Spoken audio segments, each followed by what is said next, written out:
Hello and welcome to the Story Engine podcast. My name is Kyle Gray, and today on the show we have Phil Mershon. Phil has a deep experience in the world of events, including one of the largest conferences in marketing out there called Social Media Marketing World.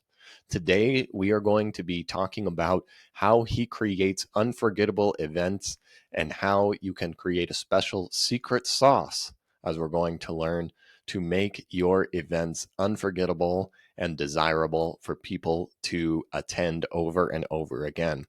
We're also going to see that there is a clear connection between making events like this and how you can infuse this into your business and organization so everyone feels included and a part of the vision that you create. So without any further ado, let's hand it over to Phil. Phil Mershon, welcome to the Story Engine podcast. Thanks for having me on. I am really excited. You are a major player in the world of marketing. You've got some brilliance to share. And you're talking today about something that I think is really close to my heart. But before we get into all of the goods of the episode today, can you tell us a little bit about who you are and how you're showing up in the world today? Yeah, some call me an event whisperer. Others call me an event architect. What's unique about me is I've got a lot of different things in my background, which I'm sure we're going to unpack. But I'm part musician, part counselor, part pastor, part keynote speaker, author, all these things that I do. And they come together in a unique blend that sets me apart. And so I'm in the world of a big marketing event, social media marketing world, where I've been leading that for 12 events. But I'm also a consultant to other events. Absolutely. Which one of these things came first? You gave us a big list of things. I started out as a musician and kind of found my way into this business world. What sequence did these things come together for you? Well, certainly music has been the longest thread. I wouldn't say I was a professional musician right out the gate. Mm-hmm. I got an economics degree, was programming computers, stepped into the nonprofit world and the church world before I became a musician and started earning my keep as a musician. So, economist first, and then the church nonprofit world second, and then corporate trainer third, musician fourth, became an ordained pastor after that, and then I've been part of social media marketing world since 2010. So an event, I don't know, guru is probably the wrong word, but I was called last week an event whisperer. I like that. Someone who can speak into events and bring life out of them. Yeah. Um, I think, two of the professions that translate most strongly into being a great speaker or being a master of events is either being a teacher or a pastor, Mm-hmm. where you are working these kind of muscles on a daily or weekly basis and wanting to create a good, strong experience for people that they can come away with.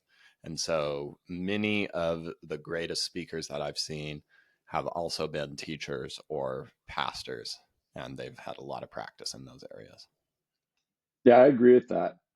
What's interesting about being either a teacher or a pastor is you're creating new material every day, every week. Where when we're on a keynotes tour, we're kind of giving the same talk every time. We're modifying it maybe for the audience, but it's basically the same talk, which is a different drill.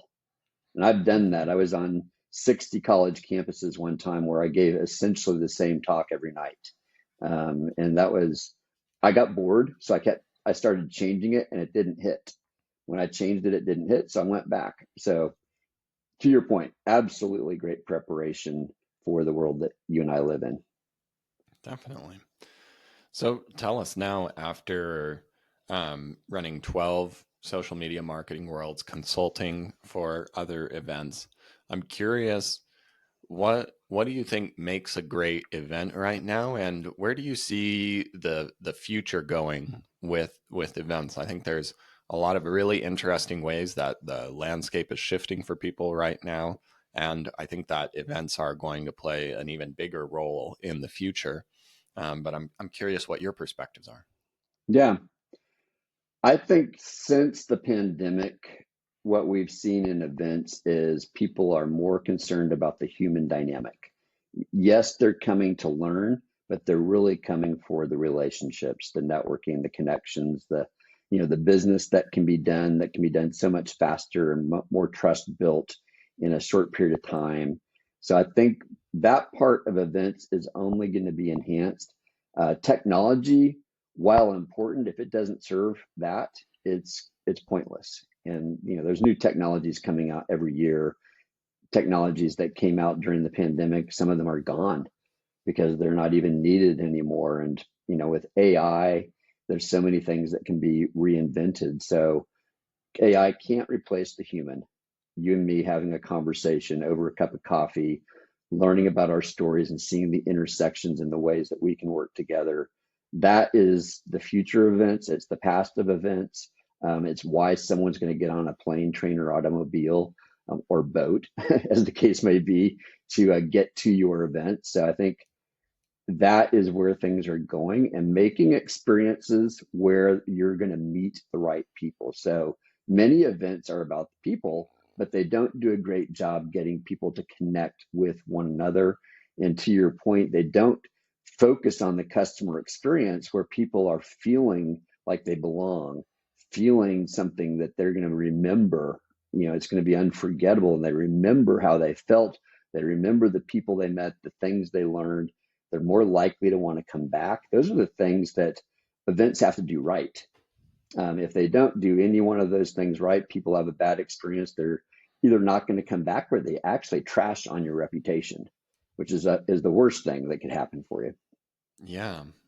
This is a big challenge, and it was actually one of the points that we connected on or reconnected on around this podcast, and going on to your show soon. Is I've been to a lot of events. I've invested hundreds of thousands of dollars in events, and I would say 90 to 95% of the time, one of my thoughts after the event is that was nice, but I wish I could have connected with the people more. Yeah. And it's maybe a strange irony as somebody who is a speaker and trains speakers, but I think that, and to your point, I think there's going to be a more and more of a hunger, especially to be in person and people, especially with more AI happening.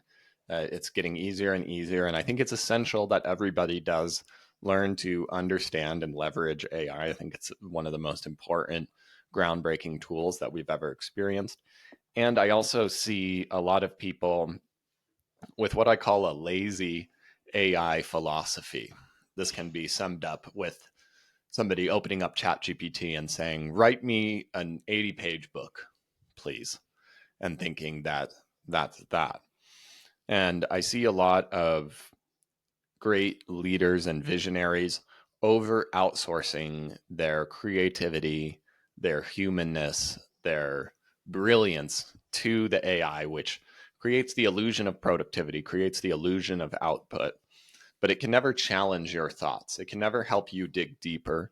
It can never create the right kind of friction that brings the best things forward. It'll just go with your assumptions and your ideas and help it sound more polished. And I think that as this continues to unfold, people are going to be looking more and more for the speaker that can share who they are, not just what they know or what they've been able to synthesize with AI.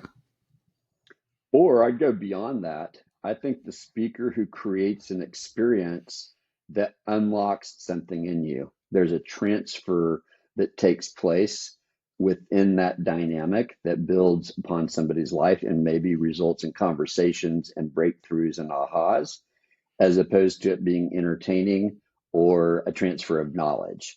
We can get the transfer of knowledge on YouTube, pretty much anywhere online. People don't come for that to a conference. They come for an experience that they can't get anywhere else. If I experience something with you in the room, then I'm always going to want to be with you in the room. If I know that I can go watch the recording, then I'm going to choose that. So I think that's one thing that I think is going to be even more true for speakers. How do I create an experience that people actually want to come for and don't want to miss seeing in person? I think event organizers will be benefited by speakers who can do that. Absolutely. And this brings us into one of the main things that we're going to talk about today. I'd love to talk to you about your book, Unforgettable, and also admire you as a musician, where you mentioned that one of the things that you use to create experiences to be unique, to stand out, is playing your saxophone and Mhm. applying it in many different ways. And I love this because again, it brings out the humanness, and I think that this is what people are most hungry for in the world and in the marketplace. And when I've seen a lot of speakers attempt to knowledge their way through things, and playing something like saxophone or just showing a little bit about their humanness seems very counterintuitive, but it's what's made you very successful in many different formats and unforgettable.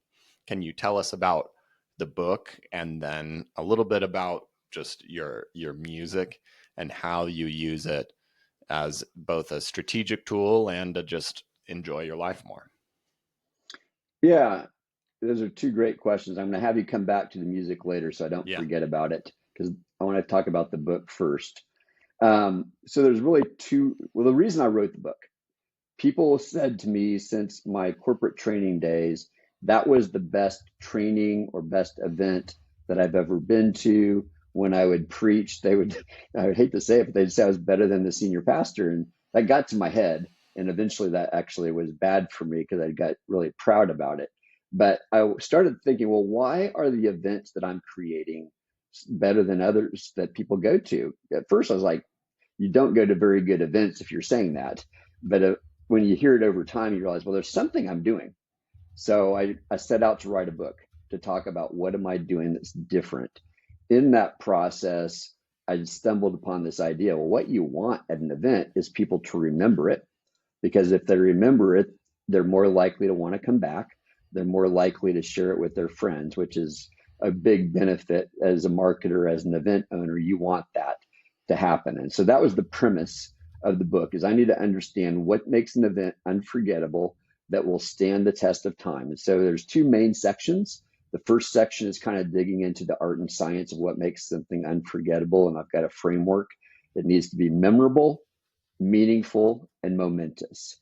And so by memorable is what it says. You're doing things that are going to stand the test of time, that are going to be sticky. It's unusual. It's unexpected.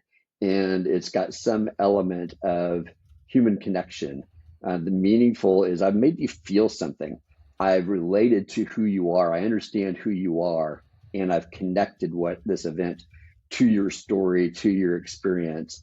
And then the momentous refers to understanding the moments that matter.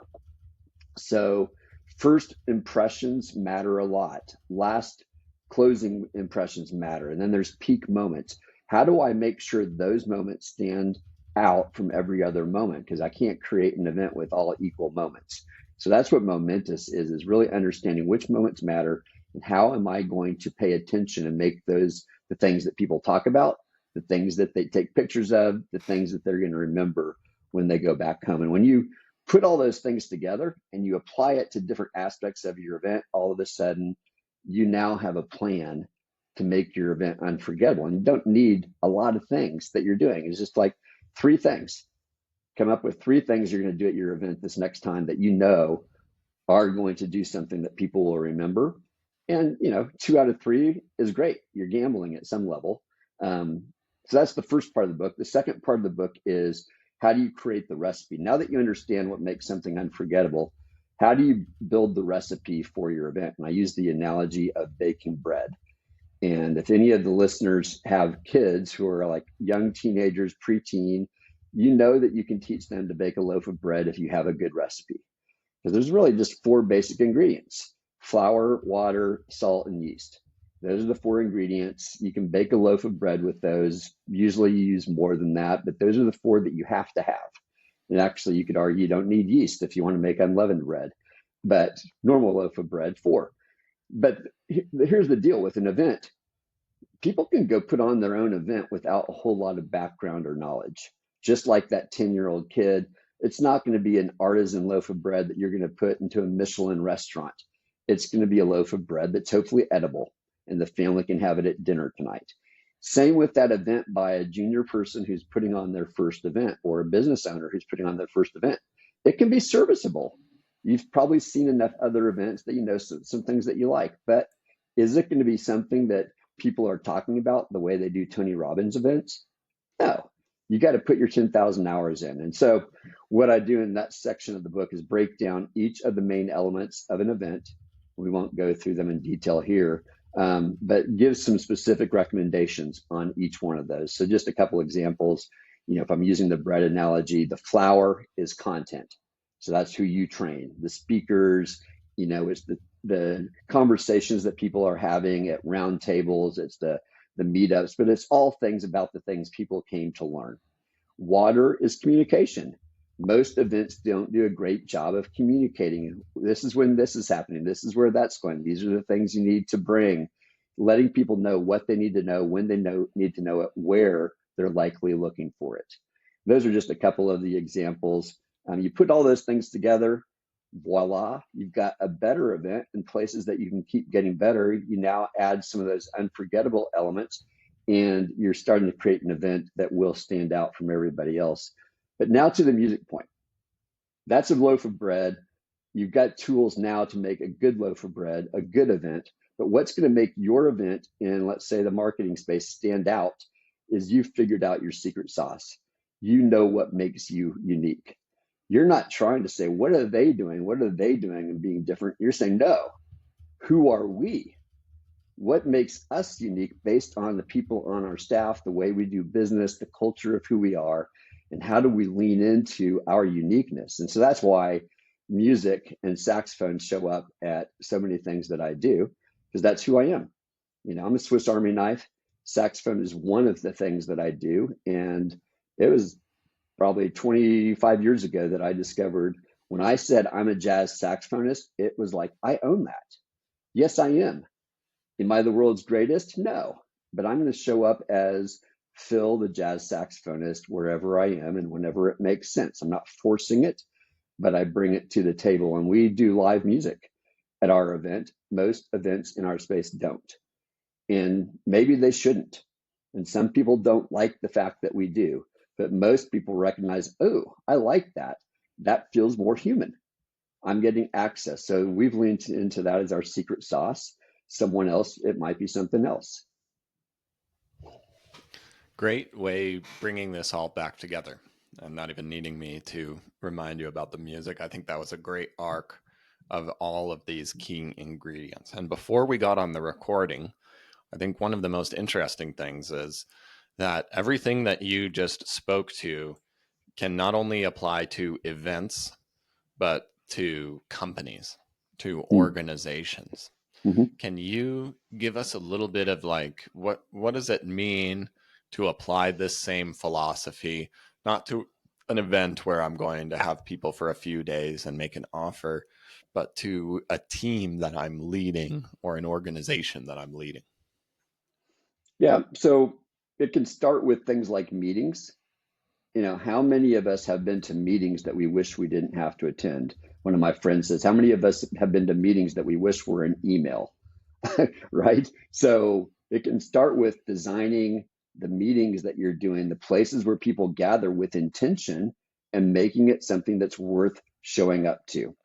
Another way is in your customer service, the way you treat people. I was talking to someone earlier today about the role of AI in phone service, and we're almost inevitably getting a robot. And it many times is a frustrating experience when you say, speak to representative, and it won't let you. By the time you actually talk to someone, you're highly frustrated. The human who gets that call, if they understand that, I know what you just went through, they don't even have to say it, but they can empathize in that moment. So the things that we're talking about here are, how do we treat people and understand where they've been coming from? What are they probably feeling right now? So customer journeys is a big thing that I talk about. And marketing, that means, how does someone find my website and get to the point of sale? And what are the steps along the way? In the world that I live in, and I think this is true in your corporation, is what does that journey look like today? So just using an event as an example, when someone lands on the doorstep of your venue, That you could say that's when the event starts. We could go farther back in time, but let's say that's true. What does that welcoming experience feel like when they walk into the building? What are they thinking? What are they feeling? What are they doing as they walk into the building? They get to your registration desk. That's another experience they're having. You're giving them a name badge. If it's a long line, they're meeting grumpy people on the other side. They're going to be like, well, this event's probably going to suck if this is the way it's starting. And then you leave and you're like, oh, I have no idea where to go. They gave me a map, but this building is confusing. Had this happen at an event where I tried to find an event or one of the venue staff to say, hey, where is this room? And they looked at me like I was crazy. How can you not know where that is? They literally said that. It's Wow. so easy to find it. I felt like a peon. I wanted to leave that venue. And I told them that had happened, and they were dismayed. So if you're a company, you care about that journey too. What does the first day look like for an employee coming into the company? What does it look like when they've been there a year? What does the everyday look and feel like? How am I thinking about the experience they're having when I used to walk through a tunnel from the parking lot to the building where I worked for a corporation. What is that experience like? Moving from the parking lot where I've just left my family, the stuff of my life. Now I'm moving into this building where I'm going to be productive for 8, 9, 10 hours today doing something. Can you create an experience there? Or is it just blasé? So these are the kinds of things that using this framework, you can find lots of opportunities to make something memorable, make something unforgettable, to recognize the uniqueness of people. So secret sauce, what makes your company unique is the unique blend of people that are there. If I'm HR, I'm trying to figure out who are these people, what makes them tick, how do I let them lean into what they makes them tick, as opposed to saying, no, you've got to stay in this strict little box. If you step outside of that box, we're going to slap your hand. Or if you got an entrepreneur like you seem to be and like I am, then you want to say, how do I give them freedom? Could I give them 10% of their time to pursue this passion? Can I have conversations to understand how that might benefit us? What is the composite?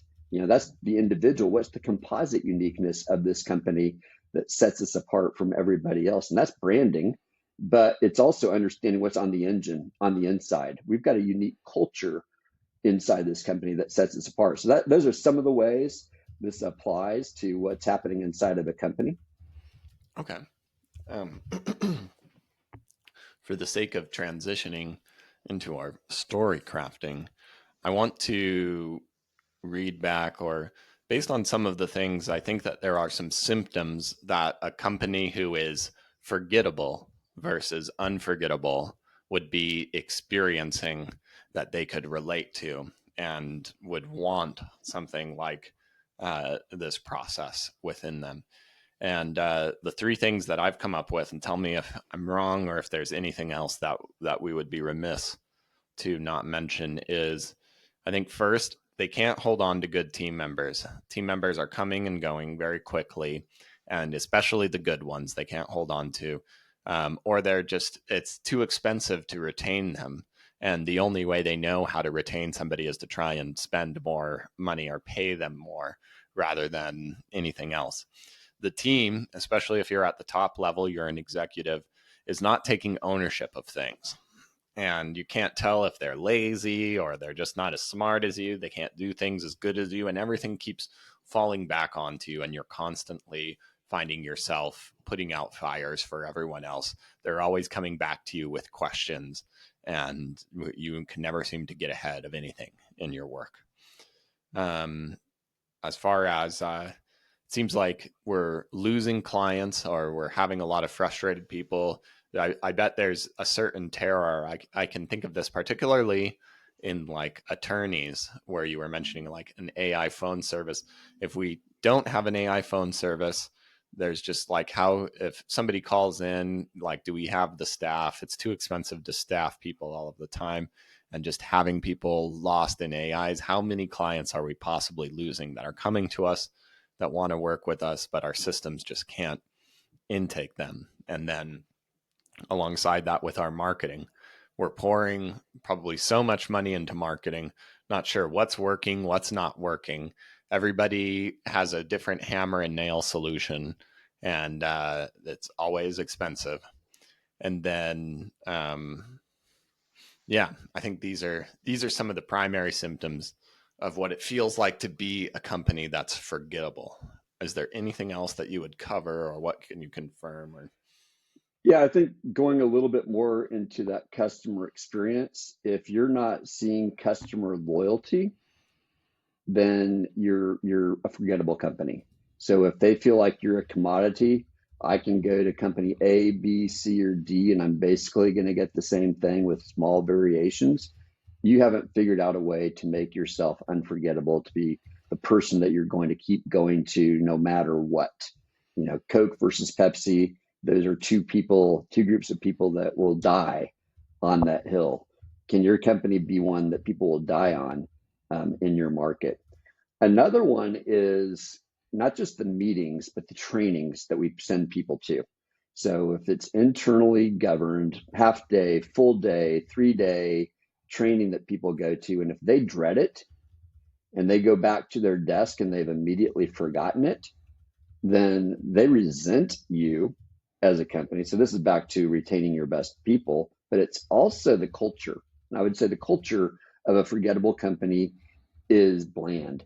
There's nothing about it that's unique. If I got a job to go work for Apple, I know that it's going to be a unique culture. It's going to be creative, but it's going to be hard driven. It's going to be fun and it's going to be out there, but we're going to be pushing ourselves super hard. Compare that to Google. It's going to be like, super genius. And I'm not smart enough to be around all these PhDs, but they let me spend 20% of my time on my personal project. And so I understand there's something unique about these cultures. If your company doesn't have a unique culture, you're not going to retain, and it's going to show up in the way you treat customers, because customers might become an inconvenience and they don't understand internal customers. So that's all related to cultures. There's external customers, but what about the people in other departments? Even the person that's on the opposite side of the desk to you or your boss, if we don't treat them like our best customers, that's going to have an impact on the way everybody relates to each other. So those are a couple more that come to mind. definitely. And then you've done a good job at like painting a picture of what we could expect on the other side of this, the opposite of all these things: loyal customers, loyal team members, people that are providing creative solutions and taking ownership and wanting to stick around. So now for this next part, I want to explore stories and moments from your own life. You've lived many different lives in many different places and had many experiences. And so I'm certain that you've once or twice found yourself in a moment that resonates with this. And so I want to read back some of these things to you. And your role at first will be feeling where these words occur in your body. Hmm. And then we'll find a moment from your life that resonates with this that we can start to talk about.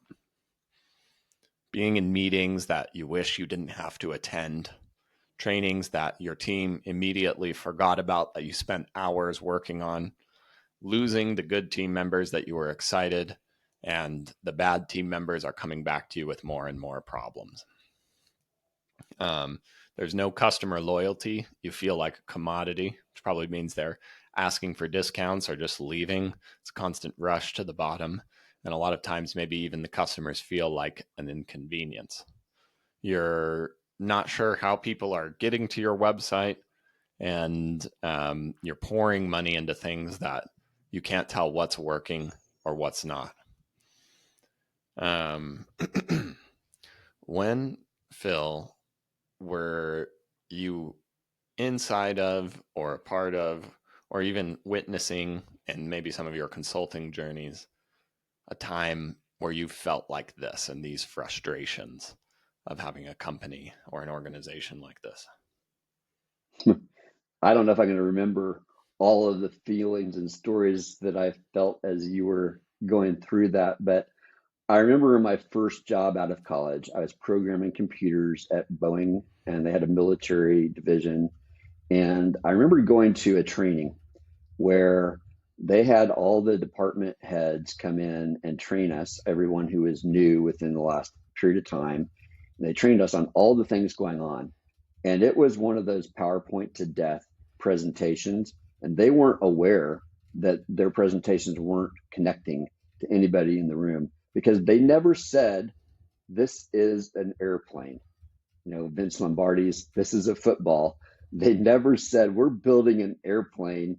Everything that we're going to talk to you about is how do we get the contract so that we can build airplanes. They never said that. They never built the context. So they just said, this is a computer program. This is this, this is this.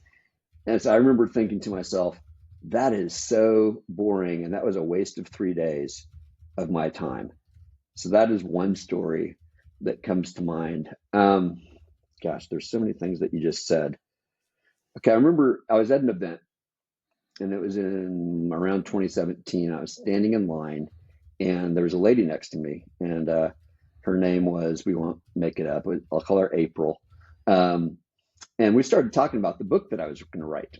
The fact that I had this passion now about, talking about unforgettable events. And the problem in the world is there's so many boring events, not boring in the sense that they're putting you to sleep, but boring that they're forgettable. They'd made no difference. And she said, oh my gosh, my husband needs your book. He is forced to go to all these trainings somewhere else. And he wants to pull his hair out. He literally said he wants to shoot himself.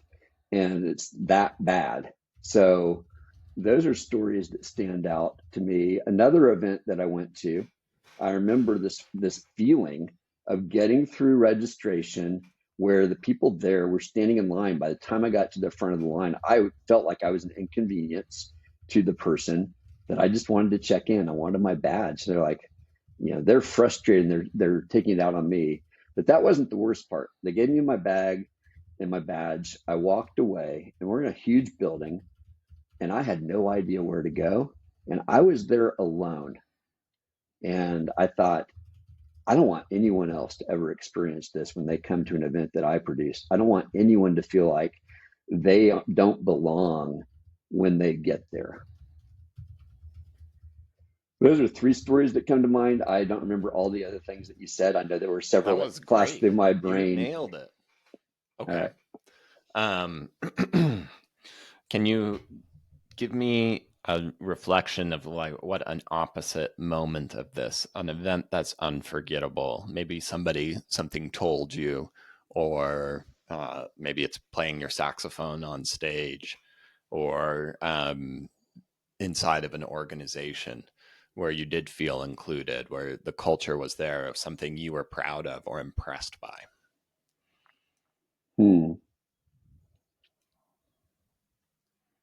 There's so many directions I could go with that. The times when people have come up to me and said that was the best this that I've ever seen. One was a presentation or a workshop that I did when I was a corporate trainer. And I spent a lot of time working with a graphic designer, coming up with this very simple mnemonic device to help people remember what we were going to talk about. And the people actually drew pictures through the day. It was very cheesy, but they drew pictures of the things that I put up on this board. And when they walked away, they had a way to remember everything we talked about. And people afterwards came up and said, man, that was the best. I've never been to anything like that in any company I've ever worked for. And it wasn't just that, but it was the way I organized things, the energy that I brought, things like that. I think when I play saxophone, is one of those times when it's an unexpected thing that brings a moment of delight. And I usually take words from the audience and play it back to them. And that creates this moment of connection. And I think connection is a big thing that makes something unforgettable. When people feel seen, and I'll never forget this. There's a guy named Ken Miedema. He is a Christian artist. He's been around for decades. He's a composer, but he's also blind. And when he does his concerts, he will at some point during the concert stop and he'll say, hey, I need somebody in the audience to volunteer. And he said, I want you to tell me a brief story about your life, something like what you're getting ready to do for me. And he says, okay, now you've told me your story, it'll ask maybe a couple more questions. He said, okay, I want to give you a gift. And he literally composes a song right there based on the story that they just told. And it's good. And people are in the audience are stunned. It's like, man, that's an experience, that made someone feel incredibly special, but all of us got to see it. This person got elevated with the story, the song. And I think Taylor Swift does this, right? She calls one person out and everyone feels like they got to witness something cool. And I think when events and experiences do that, they make someone feel special. Everybody feels like they got to see something really cool. I love that. Okay. Are you ready to hear your story? I am. Let's go. There's a certain dread that I had during my first job, walking into a stale room filled with people, and I feel like I was about to experience the death of 1,000 cuts of PowerPoint slides. I was a computer programmer for one of the largest companies in the world, one of the greatest leaders in technology, in innovation, and having some of the biggest clients out there. They were telling us how we were going to build, well, how we were creating the systems and the engineering and all of the things that would make an airplane. But they never started with the beginning of even this is an airplane. They never put anything into context. It was the specifications, the software, the components, and presentation after presentation after presentation of dry nothingness. I can remember looking to my right and my left, wondering if anyone else was getting anything out of this, looking up at the speakers and wondering if they knew or even understood how they were making us feel. Was I supposed to feel bad for this? Was I the one that was wrong for almost falling asleep during this? It seemed like a massive problem. A few years later, a few careers later, in my life working at events, I felt a similar feeling of both just an ickiness and a confusion at the same time. I had been growing my career in events. I had been working in many events and, of course, attending many of events. I'd thought about things a lot. And one of the most important times, those first few key minutes when you're going to register and arrive in a place. And I can remember checking in and feeling like I was an inconvenience. The person who was taking my name and counting me in to register seeming annoyed with me. And I was astounded because if this was the first thing that was going to happen to me at this event, how is it going to get any better from here? I should be the most excited to be here right now. And I just passed through feeling like a product, feeling like something was wrong with me. And as I walk through these gates and these doors and look ahead to this huge building full of people, not wanting to talk to any more of the staff members or teams because I didn't want to get blasted again by their anger, and feeling like I had nowhere to go. I can remember promising myself that for everything that I had a chance to touch, that I would never want anyone to have this experience, whether it was a team member or whether it was an attendee to one of my events.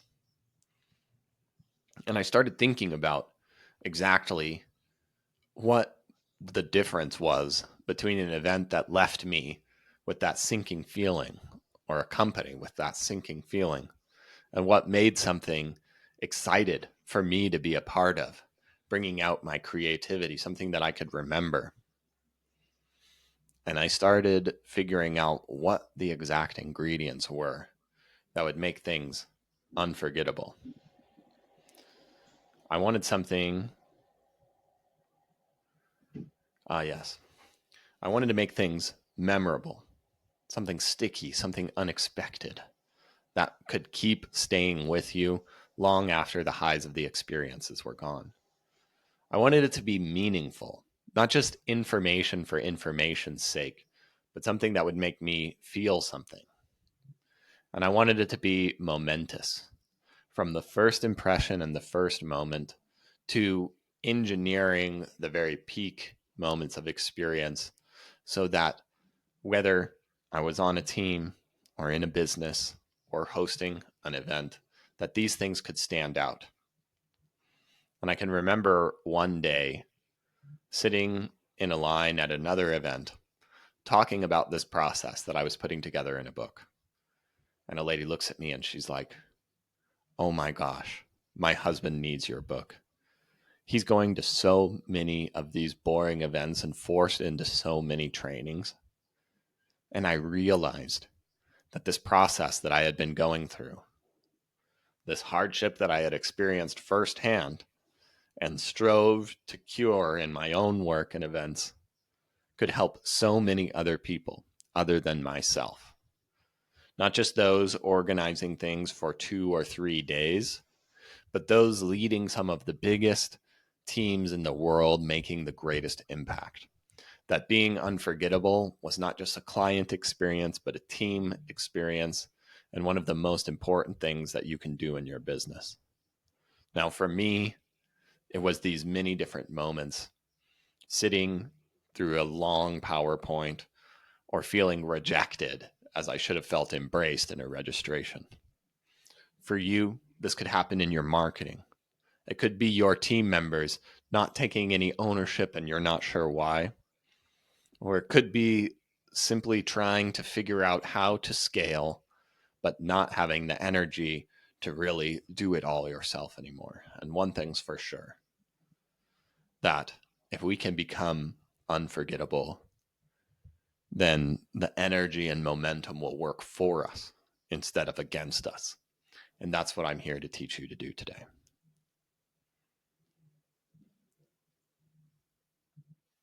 Yeah, you got it. That's I could see those pictures and you described them actually very well. Thank you. And it's interesting you used a phrase a couple of different times. I didn't feel like I belonged. I wondered if it was only me. You said those two phrases a couple of different times through the different stories, even though I didn't say it. You picked up on that emotion, which I think people sitting in those experiences, they're looking at each other saying, is it just me? um, so they know there's a problem, they don't know how to fix it. And so maybe they leave because they're that employee that's really good, that's marketable. So they Yeah. get out of there. But maybe they feel stuck because they're not that employee and they actually become and perpetuate the problem. Mm-hmm. Mm-hmm. Well, it's been an incredible journey exploring some of these things. And I think this is some of the most practical and hard won knowledge that we've heard in some time on this show. So, Phil, thank you so much for sharing it with us today. Where can we go to learn more about you and your book? And do you have any closing thoughts for us today? Yeah, go to philmershon.com. The links for all my socials are there. You'll find a link on how to buy the book. And I've got some more things coming out there. More sites in development right now, but you can find all the basics there. If I was going to leave you with one last thought, it is every one of us has a fingerprint. And that fingerprint is uniquely ours. It cannot be replaced by anybody else on the planet. You can scar it and hide it, but you can't hide the fact that it's unique. And that is a signature of what makes you special, what makes you the secret sauce of your life. That so many of us run away from it. We get scared about that thing because it's going to make you stand out. Once you lean into what makes you unique, you're going to stand out, and that might make you afraid. But don't do that because the world needs you to be unique. They don't need you to blend in.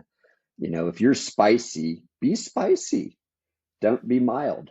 If you're a musician, own that, own into it. So that would be my closing thought. No matter what work you're in, lean into your secret sauce, find it, and let the world know about it. That's amazing. Phil, thank you so much for joining us today on the Story Engine podcast. It's been my pleasure. Thank you for taking me on this journey.